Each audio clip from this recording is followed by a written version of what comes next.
So tell us about this 50 book challenge you're doing. I've done all the, quote, required reading, right? The Iliad, the Odyssey, Lord of the Rings. Dr. Seuss. Dr. Seuss. Absolutely. Calvin and Hobbes. There you go. And, you know, I really wanted to.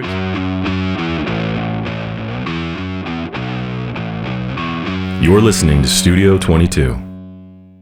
Welcome to Studio 22. I'm your host, Will Meldman, joined by the bold and the beautiful Brock O'Hearn.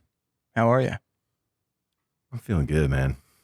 Started taking some nootropics, and I'm feeling good. Focused. Tons of nutrients. Oh, yeah. Got some mushrooms in there, like lion's mane, stuff like that. And Oh, yeah. just helps with mental focus and clarity. But I took them this morning, so they're kind of wearing off. I'm taking those mushroom gummies where same type of thing, the reishi and the lion's mane, but it just like kind of like a daily vitamin supplement. Yeah. There's some good stuff coming out from Fed Science out there. So yeah, I took it because I was just drinking too much caffeine, and now I'm barely drinking caffeine at all, if at all. And I'm feeling good. I'm feeling better than I've felt in a long time. Do you like really feel the difference with or without caffeine? 100%. Yeah. I don't even think I need caffeine anymore. It has a little bit of caffeine in it, as 100 milligrams, so it's not like nothing. But it's like a cup and a half of coffee. But for somebody, on average, probably drink 450 milligrams a day. So to go from that to nothing and feeling good the whole day, before I'd crash and stuff, I wouldn't feel good. Yeah. Now I have energy. I'm sleeping better. Like, hell yeah. I recommend it. Dude, that's great to hear. 10 out of 10. Yeah. More productive. You're not taking those crazy pre-workouts with all the caffeine? No. It's going straight into my workouts. I never thought I would get to that point where I wouldn't need a pre-workout to work out because I lift very intensely. You do? Yeah. So, dude, this might be the new me. I might be all about the nootropics, dude. Dude, hell, praise Jesus. They're good. I love it. They're good. How you doing, man? Very good. Very good. We just saw Dune 2. We went to a early private screening. Oh, yeah. And thanks to Coldwater Canyon and the massive pothole, we got a flat tire on the way. Crazy. And my car, we had to pull off, park in the Ralphs, Uber to the theater to make the film on time, of course, and then meet a tow truck after the theater. Yeah. Because I couldn't drive it home, obviously. You're running on the rim. Oh, much. And we would have replaced the tire, but there's no spare in my car because it's a new lease. It's not like we were all like, oh, we can't change the tire. But we didn't have one. More important fact was the movie started in less than 15 minutes. So we had to get to the movie. That was the mission. Yeah. It's funny because I remember when we finally pulled over, we got the Uber within a minute and we just took off, and we pretty much didn't lose any time. From parking and then getting in there. But that was flat. Like that was, and then I remember driving, was it the next day? I think it was the next day that we drove by the pothole again, and it is massive. You can't be the only person who got a flat tire on that. It's insane. Yeah, I don't know how every single car doesn't just tank it right there every time. It's a little off to the right. So there's like, I'm sure everyone sees it for the most part, but dude, it was dark outside. We're mobbing through the hills. There's no way. If you're driving north on Coldwater Canyon from Mulholland, right when you go down to the north side, it's right there on the kind of right side of the right lane. So watch out for it, all you Los Angelians. Yeah, those Angelinos. And we passed it on the way to go play golf at Lakeside. That's when we saw it the second time. Yeah. When I was driving, and thankfully didn't hit it.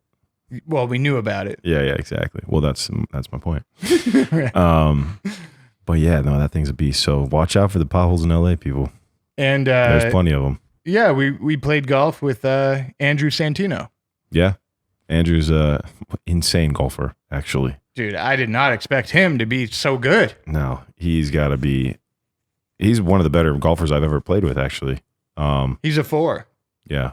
It's pretty much scratch. Yeah. I mean, he shot a 73. Yeah. It's basically scratch. Insane. Yeah. Crazy. And I think he was saying he's been lower too. Like he's gotten down to just 0 or 1, like no problem. But right. you got to play a lot, obviously, to do that. Like, and to still do that on a regular basis. He's a gamer. Yeah, it was impressive. So, I mean, it made me step up my game, I feel like. And more importantly, a great guy. We had a lot of fun with him. Yeah. Funny dude. That was really cool. Yeah. And his buddy Hank was cool. Yeah. I got along well with Hank, dude. He's super nice. Super nice dude. And then we did a podcast. We went to a podcast. Yeah. We did My Plus One with my buddy Vinny Vastline and Tony. Yeah. Thank you for letting me be your plus one. It was a good time. I only did it so that when he asked you the question, why do you love me so much? It was all for my ego. It reminded me of the Dan and Shay compliment cast. Oh yeah, that's right. When Shay was like, "You guys just compliment each other all the time on the podcast?" Like, yeah, pretty much. He's an easy guy to compliment to. He's so nice, dude. It's hilarious and insanely talented. So it's a little unfair when you're that talented and that humble at the same time. 100%. And then you're funny on top of it. It's like, dude, you won. Those guys were really, really cool though. It was great to meet them and do that show. It was awesome. It was cool, man. Yeah. I didn't know what to expect going in, except for I just knew Vinny's a great guy, and they've had a lot of really great guests on too, so they're off to a great start. Who are some of the other big ones? Tiffany Haddish they had on recently, so wow. she's pretty big. I remember Tiffany from the comedy days back before she blew up. Yeah. They also had on Joel David Moore, who's a director. He actually was at Mammoth Film Festival last year. I met him there and saw one of his films that he produced and directed, and in very interesting film, different film, like a mind twist. And Ashley Green was in it. She's a good friend, and Paul Corey, right? But there's a couple of really great talented people. But he brought in his plus one was Zachary Levi. Oh yeah, from Shazam. I think they had a good, but they do all kinds of stuff. They get all kinds of cool people on, and Vinny's a comedian, so he's cracking jokes, and we had some fun. Yeah, it's not too often we get to do another podcast also together. Yeah. On the road, Studio 22 on the road. We're just attacking podcasts from every angle, guys. But yeah, let's. We kind of skipped over it, but do you want to talk about Dune 2? What your thoughts were? How you felt? Did you like it? Did you not like it? I thoroughly enjoyed that film. I thought it was one of the best modern sci-fi films I've ever seen. One of the best remakes of an old classic. Visually freaking gorgeous. Yeah. Audio, everything you loved about the first one, you're going to love that again in the second. And what I appreciated more about it, without giving too much away, is there's more of a resolution in the story. And obviously, one was part one. However, the second one wasn't greenlit by the time the first one was released. So you really didn't know. But the third one is greenlit when this one came out. So you knew, okay, they're doing a trilogy. It really bothers me not having a resolution at the end of a story. That's the whole arc of storytelling too, 100%. That's why we have the arc, the three-act structure. At the very least, make another B plot that wraps up by the end of the first one, but keep the main A plot open and continuous. Yeah. Right? I mean, that's a risky move to make a film that doesn't have, essentially, in my opinion, a third act. From what I remember, I only did see it one time, but like you said, the visual effects are off the charts. It was incredible seeing those worms and seeing the technology they had in the film, and then the world that they built. You're really in a different world, which is amazing, and it's highest quality, I think, too. But I think you nailed it when you said it's one of the best modern sci-fi films that are out right now, or that have been made in a long time. And then the acting is insane. But the thing that really pieced it all together, besides the visual effects and the story was great, was, dude, the score. The score moved me in a way that, it took it to a whole nother level. So when you're sitting there and these big moments are happening, because it doesn't feel like a very dialogue heavy film to me. But when the dialogue, when people speak, and when you hear the conversations, and then you follow along in the story, like when it happens mixed with the score, it hits so hard. So by the end of it, you know, some of the relationships, you're like, you feel for them in a whole different light. And I think that it was just incredibly well done, and the talent in there, dude, is just, you know, Skarsgård. You got Austin Butler, Timothy Chalamet. How do you say his last name? Chalamet. Timothy Chalamet. Freaking Javier Bardem. Zendaya, obviously. I shout out to Euphoria as well. Euphoria, bud. She is just amazing, dude. And them together is just like, what a duo, you know? Everybody in there was awesome. I can't praise it enough, I think, honestly. And that's not even blowing smoke. Like, it's a great film. Austin Butler really did, I think, kind of do something out of his normal box, out of his normal range. For what we've seen, right? Yeah. That maniacal leader and villain, I really do think he just crushed it. Yeah. You know what I'm really curious about with that? Which it could 100% be all him, but I'm really curious the voice, you know, because he did such a good job at sounding like he was part of that family, part of the Skarsgårds. What's the character's name? You know, the big floating heavy dude. The Baron, the Harkonnen Baron. The Harkonnen Baron, yeah. I don't know what his character name is. I can't think of it right now. But yeah, Baron Harkonnen Baron. That's not Bill Skarsgård. What's his name? He was the Chernobyl guy, right? Stellan Skarsgård. Right, he's the dad. Right. Phenomenal actor. Dude, he's amazing. Their whole family, every Skarsgård is talented, dude. It's insane. What I found is that, you know, the Skarsgård family kind of speaks a certain way, right? And then so Stellan speaks in a way in his character as well. And then Austin Butler, who, you know, we've just seen play Elvis, adopted that way of speaking flawlessly. And I'm curious, like, if it was all him, which I'm sure it was, or if it was some like ADR voice manipulation kind of something to make it sound even more in line, you know, because it was so good. And I'm only saying that because like I'm extremely impressed by it, you know, like that's a compliment, you know. Oh, of course. Yeah, I do. It would be cool to watch the I think the behind the scenes is up on Warner Brothers, or I guess it would be Max, HBO, Warner Brothers streaming service. That'd be cool. I want to go watch the behind the scenes because I want to see what they did with that audio, like you said, from dialogue to the action. I want to see it all. Like it's a masterpiece, technically speaking. Like undoubtedly, Dune 2 is a masterpiece and a masterful science fiction film. I would say one last great point with that, and we both mentioned this when we left the theater. Very often, this movie's 2 hours and 46 minutes. Very often when you watch a movie that's close to 3 hours, even if it's made by somebody great, there's moments where it just feels like it drags on a little bit, you know? I can wholeheartedly say, for me at least, there wasn't a single moment where I was like, this is too long, you know? Like there wasn't, and barely anybody left to go to the bathroom, you know, like everyone, they're holding it, they're in it, they're invested. And then there's so much comedy in it too, you know? Yeah.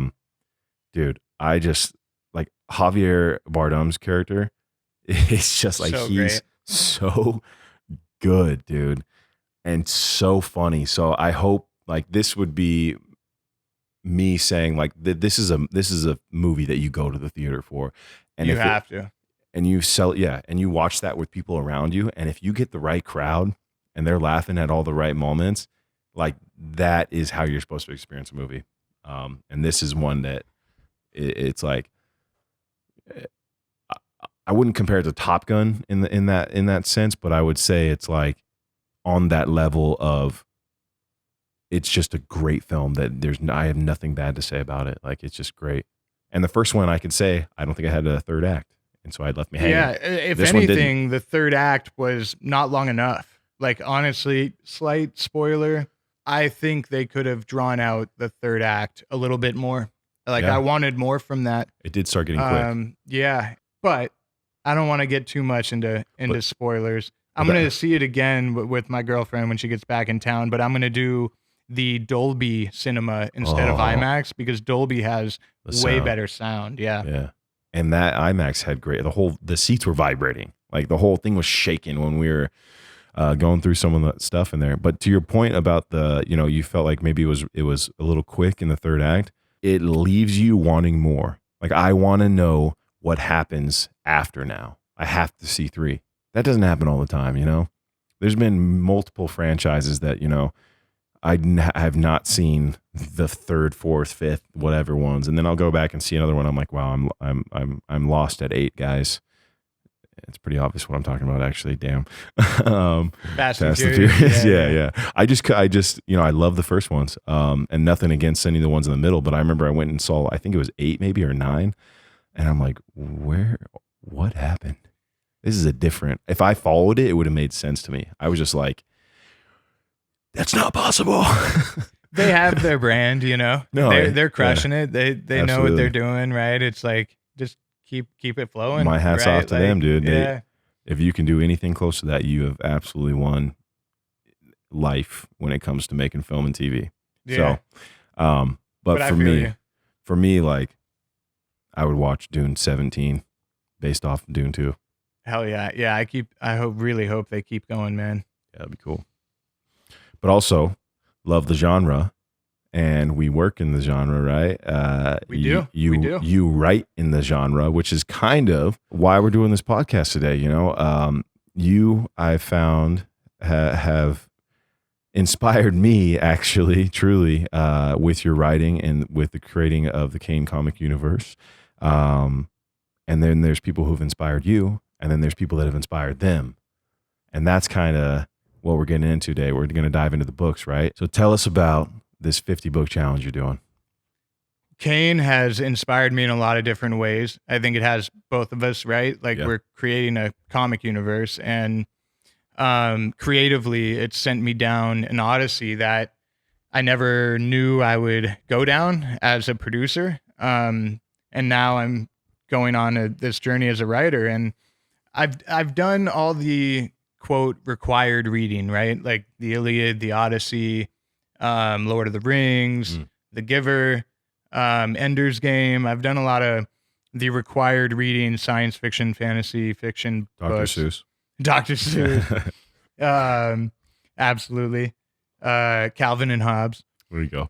And, I really wanted to expand my knowledge in the area of literature and fiction. Yeah. And especially as, man, I'm writing Kane Volume 2 right now. I'm writing about 7 different spinoffs. I'm writing Volume 2 of Desert Heat. And I really want to tap into, like you said, what inspired the people that inspired me, right? So you take J.R.R. Tolkien, and who inspired him?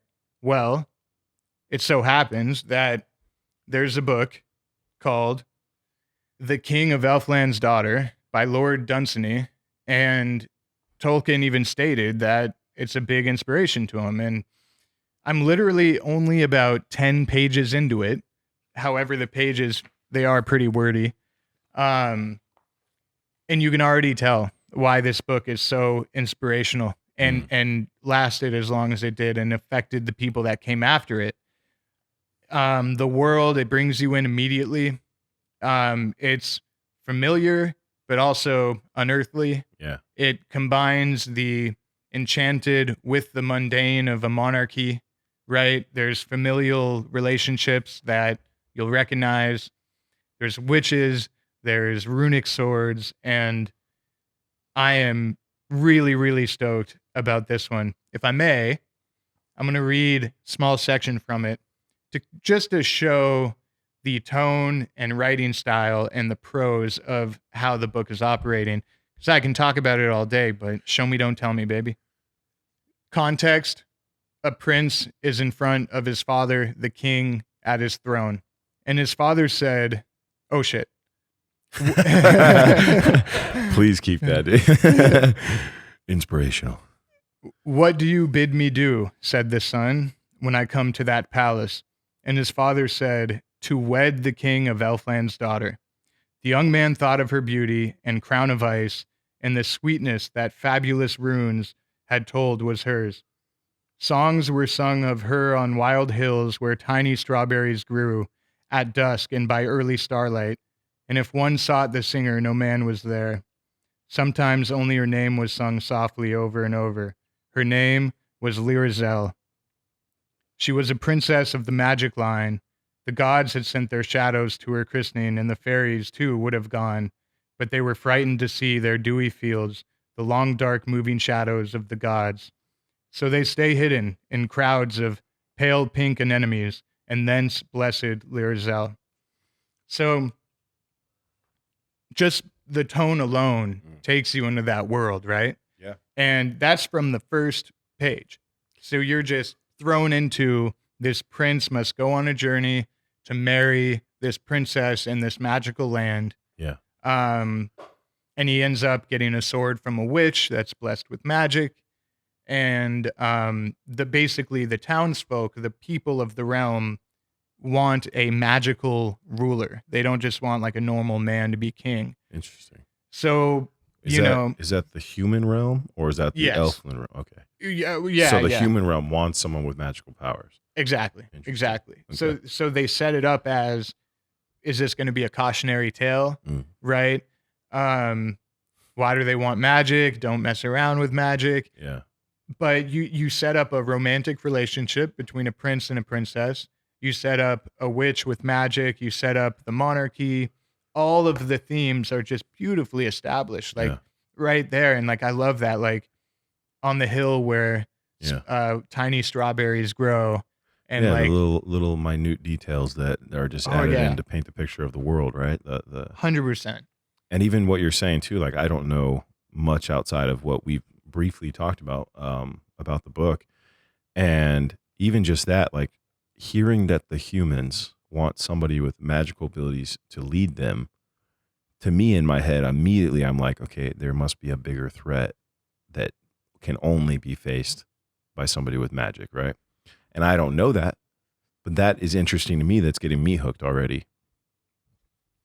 So the king says, right after that, my people demand a magic lord to rule over them. They have chosen foolishly, the old lord said, and only the dark ones that show not their faces know all that this will bring. But we who see not follow the ancient custom and do what our people in their parliament say. It may be some spirit of wisdom they have not known may save them even yet.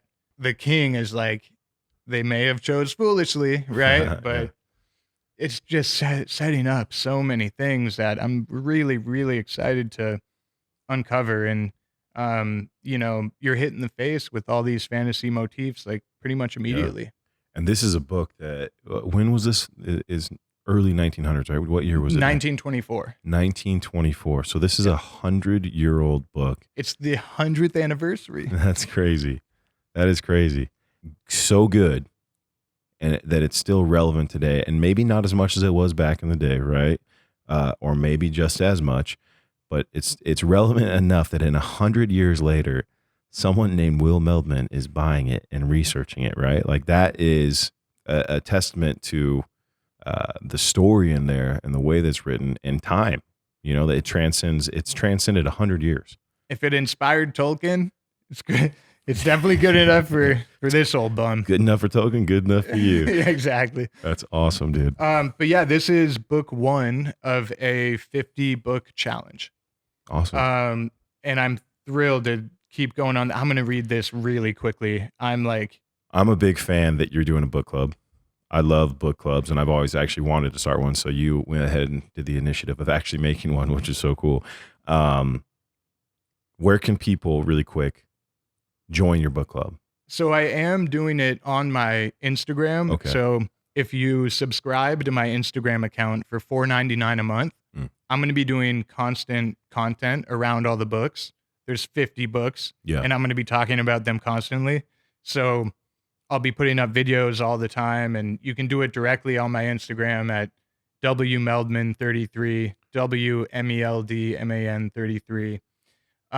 It's the only subscription content that I'm doing, just pure books. I already put out 2 first impression videos, one on Elfland's Daughter, and then one on Solaris, another sci-fi classic from 1971 by Stanislav Lem.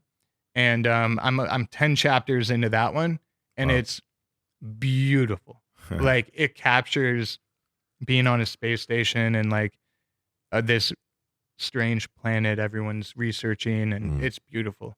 Very elegantly written and extremely detailed. You feel like you're there. Awesome. So that means you got 50 books you're going to do over an extended period of time. And subscribing, you'll get constant updates, videos, and the ability to interact with Will through the book club, through Instagram, by subscribing. Subscribe to his Instagram. And for anybody that's interested, that has listened thus far, I am going to give you a little quick synopsis of The King of Elfland's Daughter, just so that if you're interested, you know what you're diving into for the first book. Here we go. Hopefully I don't stutter.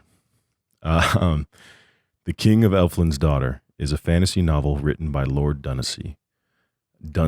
See, that is just, it just gets you. It's written by Lord Dunsany. It follows the story of Alveric, the son of the King of Earl, who sets out on a quest to marry the beautiful Lyrazel, the daughter of the mysterious King of Elfland. The novel explores the clash between the magical realm of Elfland and the mortal world of Earl, as well as the consequences of bringing enchantment into the human realm. Rich with poetic prose and mythical elements, the novel delves into the themes of desire, magic, and the consequences of pursuing the fantastical. There you have it. Thank you for the synopsis. I hope that sparks some curiosity in people out there and can inspire. Some other books to give a little preview into the other 49. Star of the Unborn, a 1971 classic. I couldn't even find this book on the internet. Like it took me hours to even find like one copy left on one random site. But this has also been a huge inspiration to tons of fantasy sci-fi writers out there. I'm going to read a very small excerpt from this as well to show you the tone and writing style of what they got going on.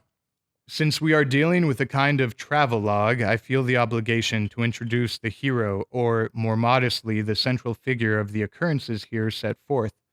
This particular literary form has the unfortunate weakness that the eye that sees, the ear that hears, the spirit that comprehends, the voice that narrates, the I that is involved in many adventures constitutes the central point about which, in the most literal sense, everything revolves. This central point, candidly designated as FW, is unfortunately I myself. Purely from an innate aversion to getting into difficulties, I should have preferred not to be I myself in these pages. Still, it was not only the most natural, but the only way, and I was regrettably unable to invent any he that could adequately have borne the burden of the I for me. And so the I of this story is not a deceptive, novelistic, assumed, fictitious I, any more than the story itself is the mere offspring of speculative imagination. And it goes on from there. But I love the self-reflexive meta-sarcasm it has in that like supercilious tone of word twisted for no fucking reason, right? Just like it's so arrogant in its prose that I really think it's entertaining and fun. And like I'm really interested in how that plays out. And like, I did not expect that. I did not expect that because it's like, okay, classic sci-fi fantasy. Like, what are we going to get into here? And then it just hits you with this like, okay, so you are FW. That's all he said in that paragraph. Like, I'm FW and I'm the narrator. Like, okay. That's it. But it took forever. Star of the Unborn. Yeah, that's Star of the Unborn for you. And then the last one before I bore everyone to death is Tales of the Dying Earth by Jack Vance. This directly inspired the Dungeons and Dragons magic system, Stephen King and the Dark Tower series, George R.R. Martin. Everybody that writes fantasy or sci-fi has pretty much read either this set of 4 books or the first book, The Dying Earth. Turin stood up, found a bowl of pap. With a long-handled spoon, he held food to the creature's mouth, but the mouth refused the spoon, and mush trickled down the glazed skin to fall on the rickety frame. Turgeon put down the bowl, stood back, and slowly returned to his stool. For a week now it had refused to eat. Did the idiotic visage conceal perception, a will to extinction? As Turgeon watched, the white blue eyes closed, the great head slumped and bumped to the floor of the cage. The limbs relaxed. The creature was dead. So it brings you right into this world of this guy Turgeon, who is the main character, I believe, who's doing this science experiment with this strange creature, trying to get it to eat. It dies, it fails. And, where are we? What are we doing? Where do we go from here? I just thought that was like such an intriguing beginning of like, you're rooting for the creature, you want it to eat and live. Nope, dead. Wow. This guy's out of his element. Right. Like showing something dying in the first page of like, all right, I'm intrigued. Let's hit it. That can go a lot of different ways. Where do you think it's going? I don't know. It just feels like they're exploring a new land, right? So I think eventually it sounds like immediately just from hearing that, it feels almost like, I don't want to say a Jurassic Park or something because that doesn't feel right, but it feels like they're going in, they want to understand the world, maybe develop the world, or at least just understand it. Maybe it'll help their world in some way if they can learn about what's going on here, how it's thriving, or what ecosystems are working. But there's going to be something in my head later on that's going to be this massive antagonist. Say it's that thing's great grandfather that's 7,000 years old or whatever that right. is going to come and just destroy everything that they've ever. It's got this impending threat that's just waiting there to that they're biting off more than they're chewing. They don't know that that's there, whether it's a virus, whether it's a creature, whether it's the ecosystem, something's going to fight back and it's going to cause them to get either stranded or it's going to be life-threatening, I think. Dude, I like that, right? Like all we have is the title, The Dying Earth, and then a creature dying in the opening page. Yeah. I like that that kind of prediction where the earth is clearly dying, creatures are dying. So why, right? And like you said, what is that antagonist? Is it simply time itself? Is it a creature, a human? Is it nature? Yeah. So, and now is the dying earth, is it that earth that is dying that they're exploring, or is it their own earth and they're trying to figure out some issue of why this one's working and how they can make theirs work? I believe it's our Earth. Okay. So, in the far future. Yeah. Yeah. Okay. So they've traveled somewhere else to try and extract information and whatever it may be to try and bring back to save our own Earth. Want to read the description? Sure. But that's interesting to me because I guess I was not far off in the thinking of Jurassic Park, where they're implementing that life force onto our planet, right? Obviously, it's to be a theme park essentially, but then it overtakes its life finds a way, right?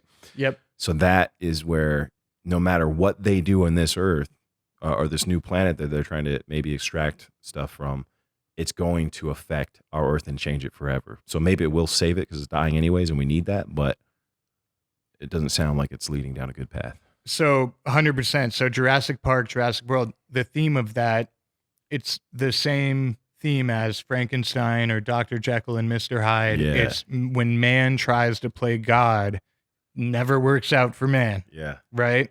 So trying to bring back dinosaurs to life, trying to save the planet. If you try to play God, you're gonna have a bad time. Yeah. There's this old X-Men comic that my uncle showed me. It was his favorite. And it's God loves, man kills. And it's a good one. Yeah. So it kind of reminds me of that, Hell yeah.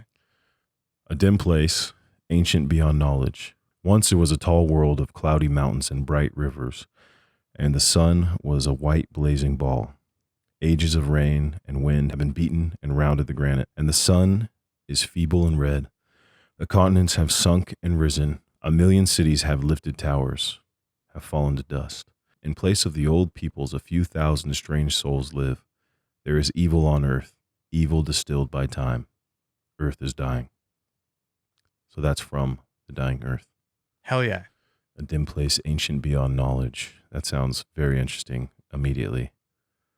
there's a lot going on here in a short amount of time. And that doesn't even tell you anything really about the world except for small details of just what's taken place over time, I think. And that's just book 1. How many books are there? There's 4 in that. There's 4 in here. Yeah. That book alone is a tetralogy. It's 4 in 1. Wow. And then this big daddy right here is a decology. 10 in 1. The old 10 piece. Nine Princes in Amber is the first one. The Great Book of Amber. The Complete Amber Chronicles. Wow.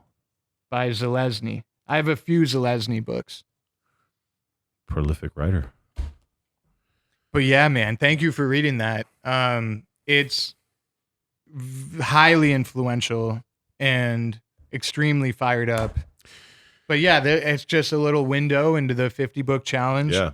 I appreciate going through it with me. I'm it's like fun. So fucking excited, right? Yeah. I mean, even hearing about the King of Elfland's Daughter, like I am intrigued to follow along and hear more about the story, you know, like it's... Dude, read it after me. It's 115 pages. I'll give it to you right after. That'd be dope. Yeah. Yeah, it'd be fun. Fuck yeah. That's why I'm doing this, man. Like I'm literally... It's what we try to do on the podcast, right? Inspire, motivate, like do all that. And I'm like, what motivated the people that motivated me, right? I'm going back in time on a journey. And like, if I can even inspire a couple people out there to pick up some of these books or just go make your own list of 3 books that you want to go do this year, right? Like that's my goal because I am diving headfirst into the rabbit hole per se. Yeah. But because of your inspiration though, like that, you're paying homage to this and all of these bodies of work, but also paying it forward to anybody else that might be interested and maybe have never been exposed to this. Like this is the first time I've heard about any of these books. Yeah. Right. Which is amazing because, you know, if the first one's from 1924 and maybe that one's from 1943 and that one's from, 1967 and maybe at the latest one, right? Yep. Or something along those lines. These are older bodies of in the sense of our lifetime, bodies of work that, like you said, have inspired the greats, and so if somebody could take from this and take from the greats, take from you, or a mixture of all, or a mixture of just one or the other, and it plays into even just escapism, right? Yeah. Just even into your own entertainment, because there's something special about reading a book that you don't get from anything else.